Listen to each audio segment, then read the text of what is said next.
Shalom Bapak Ibu, Saudara-saudari yang terkasih dalam Tuhan Yesus Kristus. Kita berjumpa dalam pendalaman ajaran GKI Residen Sudirman. Hari ini kita akan bicara bersama dengan tema litani apa harus itu. Nah, hari ini kita akan bersama dengan Bapak Ngatino. Shalom Pak Ngatino. Shalom Kak Riki, shalom Bapak Ibu semua. Bagaimana kabarnya Pak? Puji Tuhan, sehat-sehat Kak Riki. Oke, puji Tuhan ya Pak ya, kita selalu diberikan kesehatan. Nah Bapak Ibu, sebelum kita membahasnya bersama-sama, mari kita bersatu di dalam doa. Mari kita berdoa. Tuhan yang penuh kasih, Engkau berikan kami sebuah kesempatan yang baik untuk kami bisa belajar dan mendalami setiap maksud yang Engkau hadirkan di tengah kehidupan kami dalam beribadah, dalam bergereja, dan juga kami dimampukan untuk semakin mengerti setiap maksud-Mu dalam kehidupan kami. Sertai setiap percakapan kami, sertai juga setiap kami yang mendengarkannya. Di dalam nama Tuhan Yesus, kami berdoa. Amin. Baik, Bapak Ibu, Saudara-saudari, hari ini kita bersama Pak Ngatino akan bahas tentang litani. Nah, Pak Ngatino, ini kan sebuah tema yang sebetulnya seringkali jadi sebuah pertanyaan gitu ya, Bapak. Dalam kita biasanya berliturgi itu ada kalimat-kalimat yang diulang dan itu disebut sebagai litani. Nah, Pak, supaya kita bisa lebih paham tentang ini, jadi apa sih yang dimaksud dengan litani dalam liturgi? Iya, Kak Riki, ada dua kata yang akan kita pahami pada pagi ini. Oke, ada dua ya berarti ya. Kata yang pertama adalah litani dan kata yang kedua adalah liturgi itu sendiri. Mari kita melihat satu persatu. Ya, kata litani terlebih dahulu. Kata litani itu berasal dari kata Latin litania, yang berarti suatu bentuk doa tanggapan yang meliputi serangkaian seruan atau permohonan. Sedangkan dalam bahasa Yunani berasal dari kata lite, yang berarti doa atau permohonan. Sehingga litani itu biasanya mempunyai pola yang sama dalam mengekspresikan liturgi. Yang akan kita soroti adalah kata tanggapan, seruan atau permohonan. Dan kedua kata ini, tanggapan dan seruan maupun permohonan, itu selalu lahir atau ada di dalam liturgi itu sendiri. Nah, sedangkan kata liturgi, banyak orang yang sudah tahu ya bahwa liturgi itu berasal dari kata Yunani Liturgia. Asal katanya adalah dari kata laos yang berarti rakyat dan ergon yang berarti pekerjaan. Jadi kata liturgi adalah sebuah pekerjaan publik atau pekerjaan yang dilakukan oleh rakyat atau umat secara bersama-sama. Nah, kalau kata ini dikaitkan dalam konteks ibadah, maka liturgi adalah kegiatan peribadatan di mana seluruh anggota jemaat terlibat secara aktif dalam pekerjaan bersama untuk menyembah dan memuliakan nama Tuhan. Oleh karena itu, semua umat harus terlibat aktif. Maka untuk menentukan proses litani itu sendiri, yang harus dilihat adalah bagaimana menentukan kapan giliran umat itu berpartisipasi, terus kemudian bagaimana bentuknya, apakah ketika memuji Tuhan, atau ketika berdoa, atau ketika umat itu mendengar firman Tuhan, Injil dibacakan, atau ketika persembahan sedang berlangsung, dan akan mewarnai seluruh rangkaian dalam liturgi itu, Kak Riki. Oke, jadi dasarnya dari situ ya Pak ya. Jadi dari litani sebagai sebuah tanggapan, lalu liturgi juga sebagai kita biasa untuk beribadah ya, pekerjaan bersama untuk memuliakan Tuhan ya Pak ya. Iya. Oke. Iya, Berarti iya, kalau Kak. gitu Pak, dengan tradisi kita berliturgi di GKI, ini kan kita biasa ya. Apalagi kalau kebaktian Minggu itu kan kita juga cukup familiar dengan setiap prosesi yang ada di dalam liturgi itu sendiri. Nah, kalau dalam berliturgi di GKI apakah memakai litani? Ya, Kak Riki, dalam tradisi GKI, liturgi yang kita pakai itu mengedepankan partisipasi umat yang dikemas dalam dialog. Hal ini menjelaskan bahwa dalam ibadah Tuhan itu hadir berjumpa dengan umatnya melalui firman-Nya. Jadi kalau ini dikaitkan dengan liturgi GKI yang mengedepankan dialog, maka liturgi GKI itu juga bernafaskan litani dalam bentuk dialog antara Tuhan dan umat, sehingga menjadi sebuah liturgi yang hidup begitu, karena di dalamnya ada nafas litani. Oke. Jadi ada dialognya itu ya Pak ya. Ya, Jadi betul. artinya dengan kata lain, kita sebagai umat yang datang juga nggak cuma diam dan hanya menyaksikan peristiwa yang terjadi di mimbar gitu ya Pak ya, tapi Ya, diajak betul. berpartisipasi juga gitu ya Pak ya. Nah, ini pertanyaannya kembali Pak, kenapa formulasi kalimat litani itu seringkali dirasakan bunyinya tuh selalu sama? Nah itu Pak, ini orang sering tanya gini nih Pak ya, jadi mungkin ini yang perlu kita berikan penjelasan Pak. Baik Kak Riki, bahwa dalam liturgi litani memang kita akan menjumpai formulasi kalimat yang selalu sama, seperti pada votum dan salam atau pengutusan dan berkat. Setiap minggu kita akan menjumpai sapaan yang sama dan respon yang sama dari umat. Jadi kita diperhadapkan kepada sebuah kata-kata sapaan dari pemimpin, dari pendeta yang sama, kemudian respon yang sama. Namun jika kita belajar dari hal yang sederhana ini, yaitu ada pengulangan yang sama, maka sebenarnya kita itu sedang belajar untuk mencintai iman kita. Karena kalau kita memperhatikan, misalnya dalam votum ya, votum yang diucapkan itu pertolongan kita datangnya dari Tuhan pencipta langit dan bumi. Jadi kemudian umat menyambut dengan kata amin, amin. Ada satu dialog yang sangat harmonis. Tapi sebenarnya dari sana kita bisa belajar bahwa oh ternyata di dalam sebuah rangkaian ibadah itu kita mendasarkan kepada nama Tuhan. Sehingga nama Tuhan itulah yang kita imani. Di sana kita belajar untuk mencintai iman dari hal yang sederhana itu, Kak Riki. Oke, kalau gitu berarti memang harus selalu sama atau ada momen ini nggak harus selalu sama gitu Pak kalimatnya? Iya, dalam konteks liturgi litani memang ada formulasi yang sama seperti saya katakan tadi di votum, salam, pengutusan. Namun ada bagian lain yang tidak selalu sama. Ada banyak kreasi yang dilakukan untuk menghidupkan liturgi itu sendiri.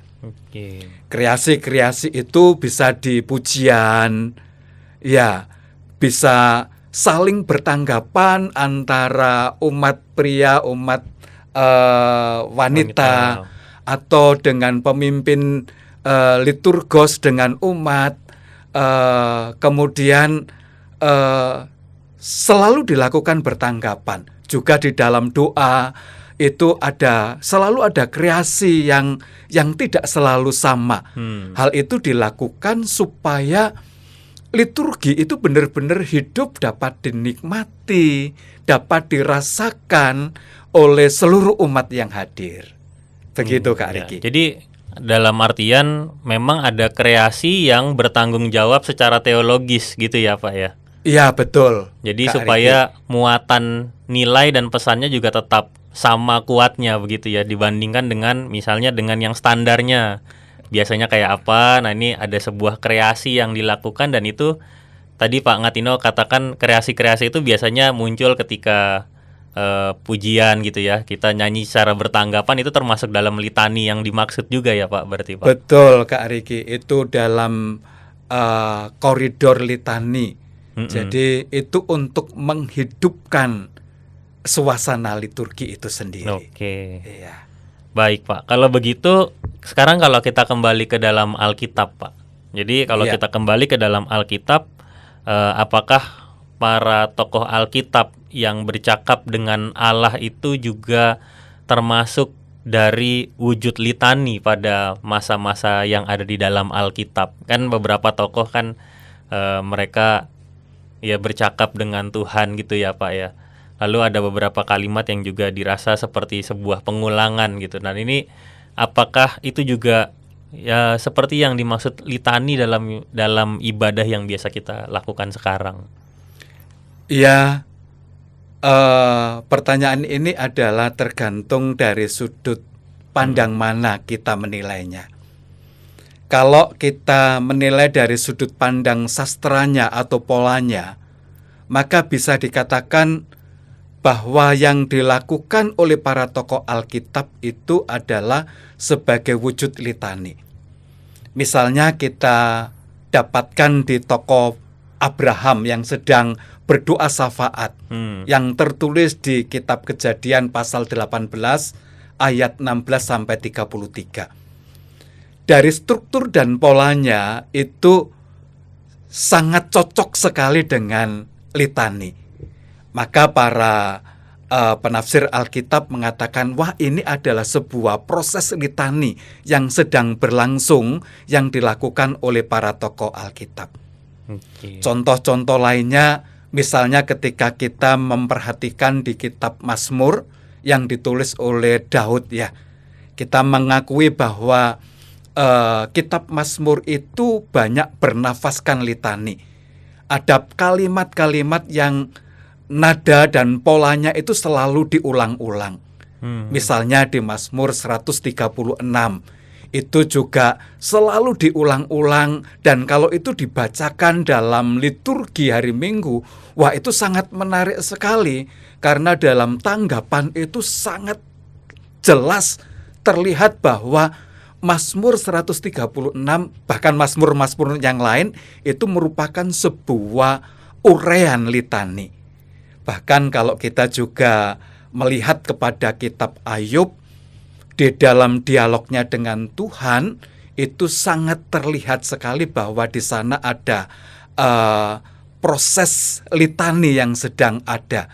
Jadi kalau kita memperhatikan bahwa tokoh-tokoh di dalam Alkitab dalam Perjanjian Lama secara khusus bisa dikatakan bahwa mereka mewakili tokoh-tokoh yang sedang merupakan wujud dari litani pada masa itu, Kak Riki. Oke, jadi bisa disimpulkan berarti kalau litani itu bukan hanya sekadar, kalau saya boleh katakan, bukan hanya sekadar sebuah kreasi yang secara sengaja disiapkan dalam sebuah liturgi, tapi itu juga punya dasar Alkitab yang kuat, begitu ya Pak? Betul Kak Riki. Ya, karena itu berkaitan dengan ya tradisi pada masa lalu di dalam Alkitab kita juga yang bicara tentang ya umat yang memohon kepada Tuhan, lalu umat yang menyampaikan doa secara bersama-sama gitu ya Pak ya. Ya betul. Ya, dan itu banyak dimuat dalam Mazmur juga kan ya. Jadi kalau kita baca di dalam Mazmur kan banyak doa-doa yang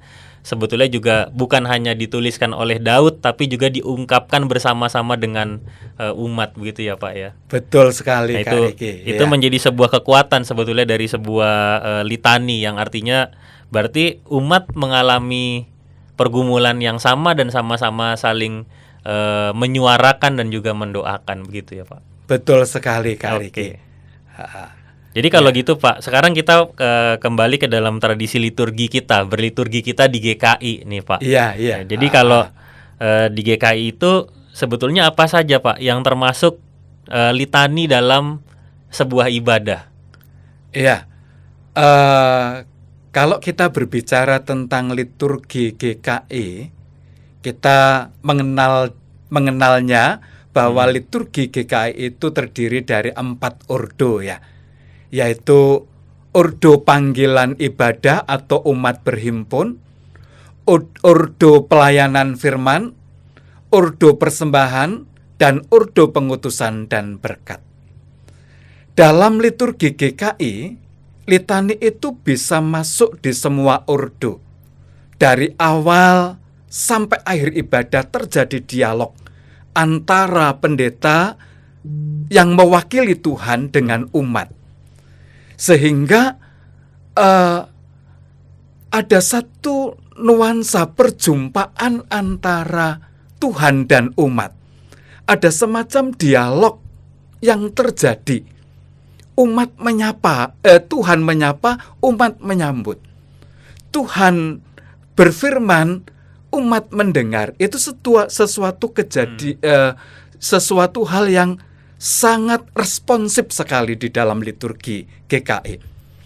Kalau kita memberikan contoh-contoh, misalnya di bagian, kembali lagi kita ke bagian votum dan salam, ketika pendeta tadi mengucapkan votum, pertolongan kita adalah dalam nama Tuhan yang menjadikan langit dan bumi.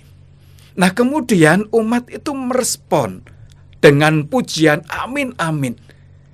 Nah, di sini dialognya adalah bahwa umat itu di dalam respon tanggapannya benar-benar mengaminkan bahwa ibadah itu didasarkan atas pertolongan Tuhan.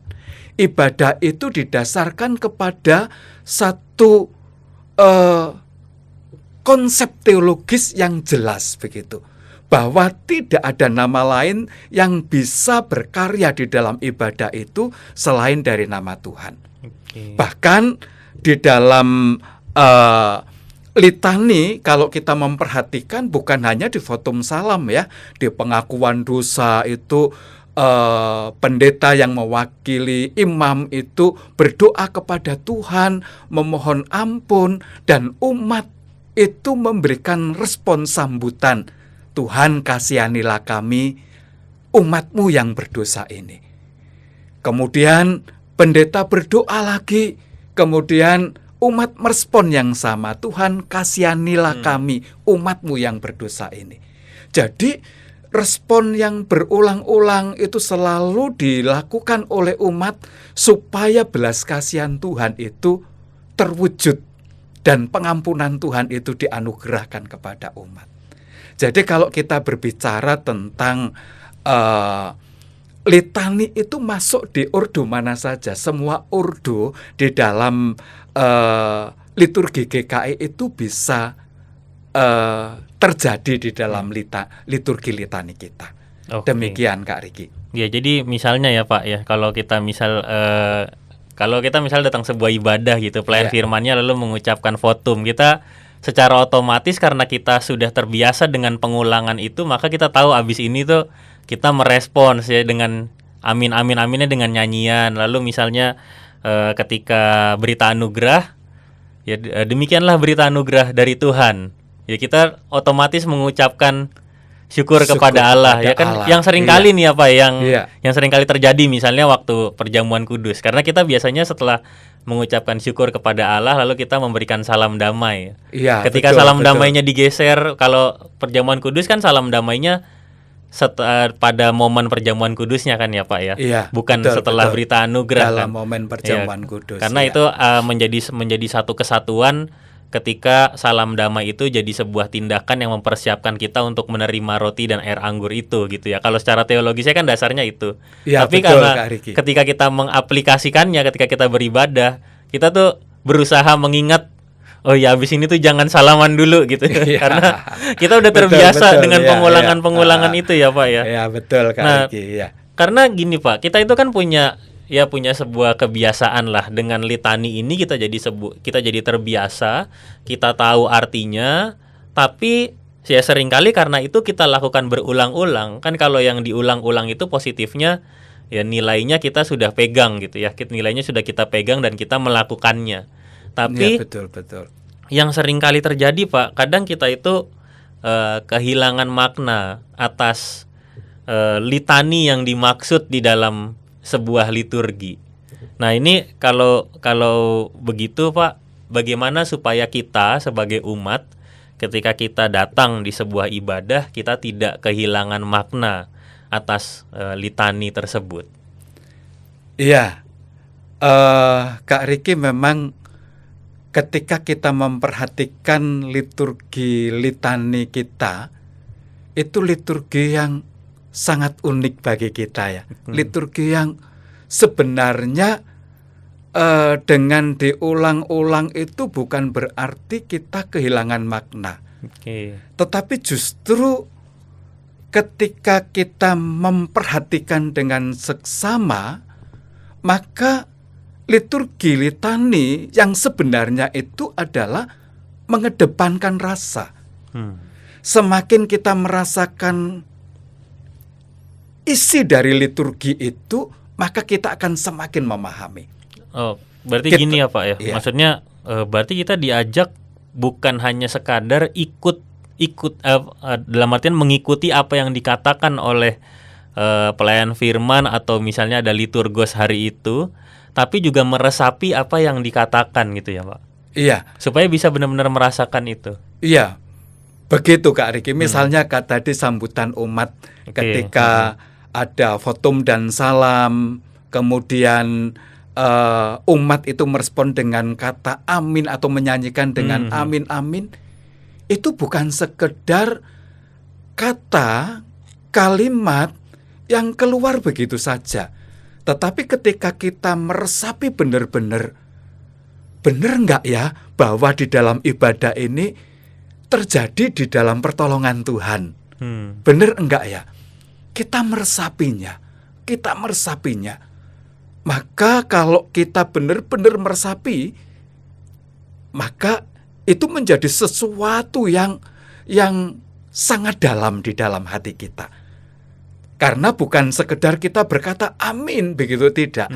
Tetapi ada satu makna bahwa memang ketika kita berbicara tentang merespon dengan kalimat amin dinyanyikan, kita itu sedang benar-benar mengiyakan apa yang diungkapkan oleh pendeta sebagai wakil Tuhan di sana, bahwa benar-benar kebaktian itu terjadi di dalam nama Tuhan.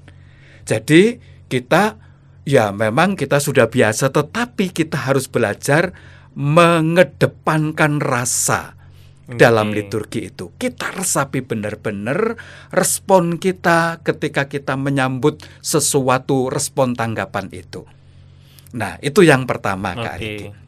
Selanjutnya apa lagi, Pak? Yang kedua adalah bahwa dalam liturgi litani itu terjadi dialog yang segar antara Tuhan dengan umat.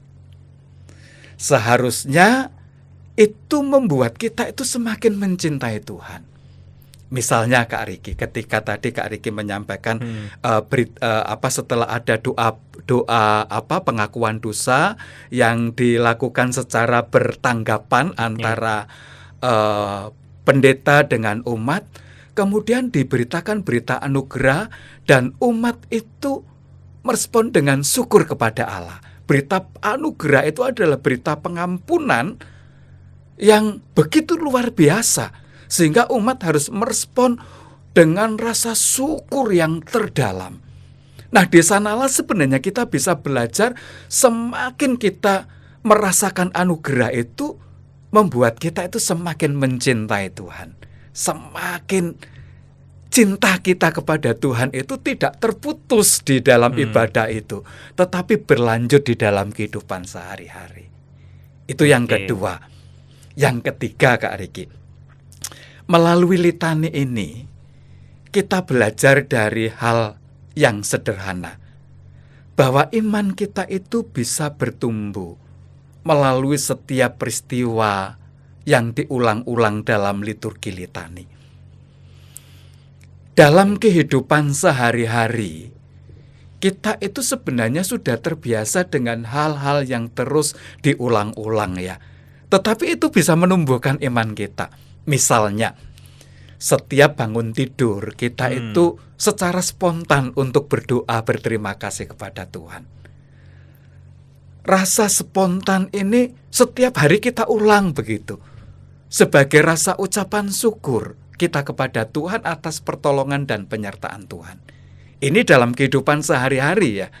Bahkan kalau kita mau makan, mau bekerja, kita selalu berdoa yang sama begitu. Jadi dari situlah sebenarnya kita belajar tentang sesuatu yang diulang-ulang, tetapi itu justru mengajar kepada kita, iman kita bisa bertumbuh dari situ.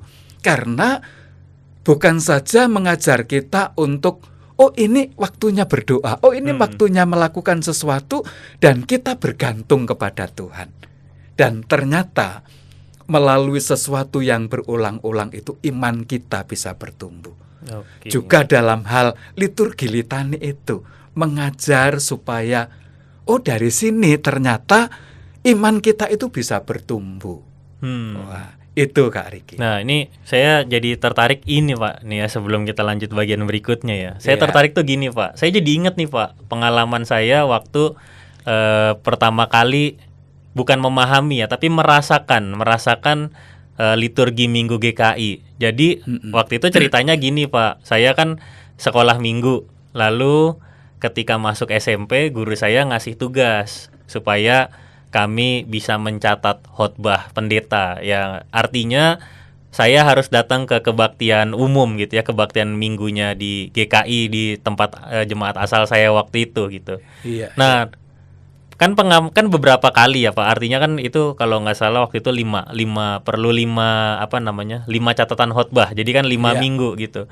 Nah, minggu pertama karena kan dari sekolah minggu terus pindah ke kebaktian umum, jadi belum mengerti dan belum mengenal sama sekali begitu, karena tidak dibiasakan dan belum terbiasa gitu. Lalu waktu bagian pengutusan kan terjadi kita sebut sebagai litani itu ya, jadi pengulangan dan kita menanggapi gitu. Nah saya nggak tahu tuh, saya kaget kok kakak saya, mama saya tuh bisa menyambut tanpa membaca. Zaman itu kan belum ada teks multimedia ya Pak. Ya, jadi betul. Lah, kok bisa jawab nih gitu. Jadi kaget lah, kok semua orang ngerti nih jawabannya apa, kok saya nggak tahu gitu. Lalu lama-lama Pak, ketika itu kan minggu pertama, minggu kedua, minggu ketiga Pak, saya jadi ngerti Pak. Kalau udah baca arahkanlah hatimu kepada Tuhan ya. Jawabannya kan kami mengarahkan hati kami kepada Tuhan. Betul, nah, itu udah tertanam karena pengulangan itu. Lalu juga jadinya tuh taunya gini Pak. Berarti kalau udah ngomong ini bentar lagi pulang nih. Gitu. Saya jadi nangkepnya gitu. Betul, ya. Nah, saya pulang Pak. Saya pulang ke rumah, saya tanya Pak sama mama saya, dan juga waktu itu di sekolah saya tanya sama guru saya. Nah, bersyukurnya guru saya juga anggota jemaat dari GKI gitu ya. Jadi bisa langsung paham dengan pertanyaan saya. Saya tanya, "Loh, berarti itu ini ya kayak aba-aba mau pulang ya?" gitu, Pak. Jadi saya tanya, kalau kalimat itu diucapkan, itu berarti apakah itu sama dengan aba-aba mau pulang? Jadi kayak kita dikasih tahu kalau di sekolah kan, ya bentar lagi pulang, ntar kan tinggal nunggu bel pulang. Itu kan juga berulang Pak ya dalam keseharian kita. Nah, lalu saya dijelaskan Pak, bahwa itu sebetulnya bukan aba-aba kita mau pulang, tapi maknanya adalah kita diutus. Nah, di situ saya dijelaskan Pak, pengutusan itu adalah artinya kita disiapkan. Setelah ini kita masuk ke dalam kehidupan kita sehari-hari. Maka itu setelah pengutusan ada berkat, dan disitulah kita dikuatkan dan disadarkan dan dikuatkan oleh Tuhan lewat berkatnya untuk kita bisa jalani kehidupan sehari-hari. Nah, di situ tadi saya jadi sadar Pak, bahwa ketika Pak Ngatino tadi bilang lewat litani kita belajar dari hal yang sederhana, bahwa lewat pengulangan respons kita dalam litani itu iman kita bisa bertumbuh. Dan bagi saya cerita saya tadi, apakah itu jadi sebuah contoh iman yang jadi mengerti dan bertumbuh gitu Pak? Iya, betul sekali. Jadi pengulangan ini sesuatu yang yang sebenarnya bukan hal yang membosankan, tetapi mengingatkan kita bahwa ibadah itu tidak berhenti pada selesainya aktivitas di gereja, tetapi akan dilanjutkan dalam kehidupan sehari-hari. Dan kita diingatkan terus oleh litani ini bahwa dalam tugas kehidupan sehari-hari, berkat penyertaan Tuhan itu ternyata sangat penting bagi kita, meneguhkan kita supaya kita berpaut kepada Tuhan secara terus-menerus, dan kita yakin bahwa berkat Tuhan itulah yang mengiring kita, menyertai kita, bahkan memampukan kita menjalani kehidupan hari lepas hari. Sehingga litani itu sebenarnya bukan juga berhenti di gereja, tetapi terus kita lanjutkan dalam kehidupan sehari-hari. Proses pengulangan karya Tuhan di dalam kehidupan sehari-hari inilah yang akan kita bawa di dalam kehidupan sehari-hari juga. Demikian Kak Riki, sehingga iman kita itu bisa bertumbuh di sana. Iya, dan itu jadi sebuah proses yang cukup menarik ya kalau kita memang mau benar-benar mendalami kalimat-kalimat, ungkapan, respons dalam litani yang ada di dalam sebuah liturgi gitu ya Pak ya. Iya, betul sekali Kak Riki. Ya. Nah, ini karena kita juga setelah menyaksikan dan juga menggumuli tentang litani ini, kita kan pada hari Minggu kita akan ikut dalam ibadah, dan biasanya dalam ibadah itu ada litani Pak. Nah, ini supaya kita setelah dengarkan apa yang kita diskusikan ini, supaya bisa benar-benar nempel Pak nih sama kita ya. Jadi pesan dari Pak Ngatino buat kita semua ini apa Pak? Iya, ada dua hal yang akan saya pesankan Kak Riki. Yang pertama, bahwa dalam liturgi litani itu terjadi suatu dialog antara Tuhan dengan kita, dengan umatnya. Di sanalah kita mengalami perjumpaan dengan Tuhan dalam ibadah bersama. Bahkan kita bisa merasakan Tuhan itu hadir dan menyapa kita. Alangkah senangnya, alangkah sukacitanya, karena kita yang berdosa itu bisa berdialog, bisa bercakap-cakap dengan Tuhan di dalam litani itu. Sehingga proses litani itu membawa kita kepada sesuatu yang menyukakan, sesuatu yang menggembirakan. Oh, saya berjumpa dengan Tuhan, saya bisa berdialog dengan Tuhan di dalam ibadah bersama itu.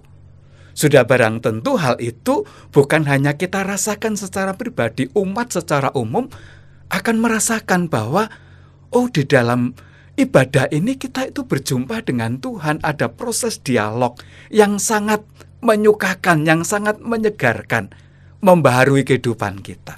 Itu yang pertama. Yang kedua, kita harus mencermati dan rasakan setiap kalimat dalam dialog itu, sehingga kita akan semakin memahami anugerah Allah. Kalau kita merespon sebuah berita anugerah, syukur kepada Allah, atau ketika kita merespon pembacaan Injil dengan kalimat haleluya, Maranatha atau Hosiana, itu bukan sekedar tanggapan yang lahir begitu saja, tetapi harus dicermati dengan seksama, bahwa ketika kita mencermati kalimat-kalimat itu, kita itu sedang menerima anugerah Allah yang sangat luar biasa, yang bisa membangkitkan semangat, bisa membuat iman kita itu bertambah berkobar-kobar. Jadi jangan sekedar mengucapkan, tetapi dicermati, diresapi, dirasakan, sehingga sungguh-sungguh liturgi litani itu menjadi sebuah liturgi yang hidup, yang membuat kita itu sangat bersukacita. Demikian Kak Riki. Jadi dengan kata lain, ketika kita sungguh-sungguh mengambil bagian dalam berliturgi, itu berarti setiap kalimat yang ada di dalam liturgi itu adalah bagian dari dialog antara Tuhan dengan kita sebagai umat ya. Betul Kak Riki. Sekaligus juga bisa juga menjadi sebuah dialog antara kita sebagai umat Sebagai dengan umat. apa yang akan atau sedang kita hadapi di tengah dunia gitu ya, Iya, Pak. betul Kak Dalam Riki. pergumulan-pergumulan kita biasanya Iya, disatukan dalam sebuah rangkaian kalimat litani itu ya Pak ya, Iya, dalam iya, pengakuan iya, dosa iya. ya. Kalau kita bicara tadi sesuai tema kita ya, litani apa harus itu, ternyata memang ada bagian-bagian yang Iya. memang biasanya sama, tapi juga ada bagian yang bisa dikreasikan tergantung kebutuhannya sesuai dengan kita merefleksikan atau merenungkan dari tema ya. Biasanya patokannya tema ya Pak ya, Iya, dari betul, tema yang Kak Riki. akan disampaikan pada hari Minggu itu ya. Iya, Mungkin kalau betul misalnya sekali. kita bicara supaya kita juga lebih paham ya Pak ya. Kalau Pangatino pernah buat ada litani dalam tata liturgi? Iya, pernah Kak Riki. Pernah ya. Kalau iya. itu prosesnya biasanya gimana Pak? Nah ini supaya kita Iya. jadi ngerti juga nih Pak. Prosesnya itu ya memang memerlukan waktu karena kita harus menyesuaikan dengan tema ya. Tema Iya, besarnya itu seperti apa, kemudian tujuannya, kemudian dalam dialognya itu seperti apa. Kita sesuaikan dengan tema sehingga benar-benar liturgi itu dapat kita pahami dan kita rasakan. Umat yang membacakan liturgi itu nggak sekedar membacakan, tetapi benar-benar membacakan dengan penuh hikmat, dengan penuh nikmat, dan benar-benar itu mengena di dalam hati kita. Iya. Apalagi kalau lagunya itu juga mengena. Begitu kita mengakui dosa di hadapan Tuhan, amin, begitu kita masuk lagu, itu seperti hati kita yang gersang itu disiram air yang sangat menyejukkan sekali Kak Riki. Iya. Jadi prosesnya begitu ya. Prosesnya Iya. seperti itu. Oke. Kalau saya mungkin juga kurang lebih sama ya Pak ya. Iya, Karena sebagai iya. pendeta kan seringkali juga ditugaskan Iya, untuk iya. menyusun tata liturgi ya, prosesnya sama. Yang pasti kalau saya biasanya baca dulu bacaan yang jadi pokok bacaan dalam Iya, betul. dalam ibadah untuk hari itu gitu. Jadi baca bacaan leksionarinya, lalu menangkap. Jadi tangkap dulu pesannya gitu, pesannya yang mau disampaikan apa gitu. Lalu baca kalimat temanya sudah nyambung atau sudah bunyi juga tentang inti dari bacaan itu, lalu sesuaikan dengan apa yang sebenarnya kita ini sedang gumuli gitu, dan itu jadi bagian-bagian yang cukup menarik untuk diangkat dalam sebuah susunan kalimat litani begitu Pak. Kalau Jadi, saya biasanya gitu. Iya, liturgi litani itu benar-benar hidup begitu Kak Iya, Riki ya. Iya. dan juga ini Iya. biasanya kalau udah jadi, saya coba baca ulang supaya tahu ini orang-orang paham nggak dengan kalimatnya. Jadi kan kadang kalau iya, kita iya, bisa katakan ya, kalau salah satu kekurangan dari litani adalah kadang kalau kalimatnya terlalu panjang atau bertele-tele, orang jadi nggak nangkep maksudnya gitu. Iya, Jadi iya, betul. berusaha untuk di situ, lalu juga penggunaan kata atau diksi pemilihan katanya itu yang semua orang paham ya, dari berbagai Iya, kalangan betul. itu paham dengan kata itu gitu ya. Semenarik mungkin. Iya, dan itu jadi menarik dan bisa, ya itu tadi yang Pak Ngatino bilang ya, meresap dan juga semua bisa merasakan gitu. Iya, betul. Dan Kak biasanya Riki, kalau ya. memang dikerjakan dengan sungguh-sungguh, itu betul-betul jadi sebuah liturgi yang sangat hidup ya. Jadi bukan kenapa tata liturgi ini, ibadah yang hari ini bagus, yang kemarin tidak Yang begitu kemarin gitu ya, kurang, tidak begitu gitu. baik gitu ya. Apa karena Iya. ini ada litaninya yang dikreasikan? Ya, ini semua satu kesatuan, bukan hanya karena litani, tapi berusaha untuk merasakan bahwa liturgi inilah yang sebetulnya berbicara tentang kehidupan kita, komunikasi, lalu juga gimana kita menanggapi dan juga memohon kepada Tuhan, itu terjadi dalam satu susunan Iya, liturgi betul ya, Kak Riki. gitu ya Iya, Pak. iya. Wah, ini sebenarnya kalau kita bicara ini ya dalam sekali ya, Iya, kalau kita dalam bicara sekali menarik dan bisa. bicara maknanya ya. Jadi kalau menurut Pak Ngatino nih ya, dengan semua yang sudah tadi Pak Ngatino sampaikan gitu, ini kesimpulannya kalau bisa dalam 1 atau 2 kalimat Pak, buat kita semua. Ya, bahwa liturgi litani itu adalah liturgi yang hidup, yang mengalir. Sehingga liturgi itu harus benar-benar dapat membangkitkan iman kita. Begitu Kak Riki. Jadi karena itu liturgi itu hidup, maka harus mengalir. Dan itu membangkitkan gairah kita dalam beribadah kepada Tuhan. Ya. Baik, terima kasih Pak Ngatino ya buat penjelasannya untuk kita pada kali ini. Dan semoga ini jadi bikin kita jadi makin semangat nih ya buat buat beribadah ya. Beribadah kepada Tuhan. Kadang kita kan ngerasa ibadah ya apa ya udah hari Minggu lagi pasti ibadah gitu ya. Walaupun mungkin tidak merasa bosan, tapi juga kalau pengen nambah semangat tuh apa ya? Coba kita perhatikan kalimat-kalimat yang kita ucapkan dalam ibadah gitu ya, Pak. Baik, Pak Ngatino, terima kasih banyak ini untuk penjelasannya buat kita kali ini. Bolehkah kami minta kesediaan Pak Ngatino untuk memimpin kita dalam doa? Iya, mari kita berdoa. Bapa Surgawi, kami bersyukur untuk pendalaman ajaran pada saat ini. Kiranya kami dapat memahami liturgi litani ini dengan seksama, sehingga ketika kami diperhadapkan dalam ibadah minggu, kami dapat menikmati liturgi litani ini dengan sebaik mungkin. Bahkan bukan hanya kata-kata yang mati yang disajikan lewat liturgi, tetapi kami boleh menghidupi karena kami memahami bahwa dalam liturgi litani ini kami sedang berjumpa dengan Tuhan. Kami sedang berdialog dengan Tuhan. Kiranya kami boleh memahami hal ini sehingga dapat menumbuhkan iman kami. Tolonglah kami Tuhan agar kami dapat memahami lebih jauh dalam praktek kehidupan sehari-hari, secara khusus dalam praktek beribadah pada ibadah hari Minggu.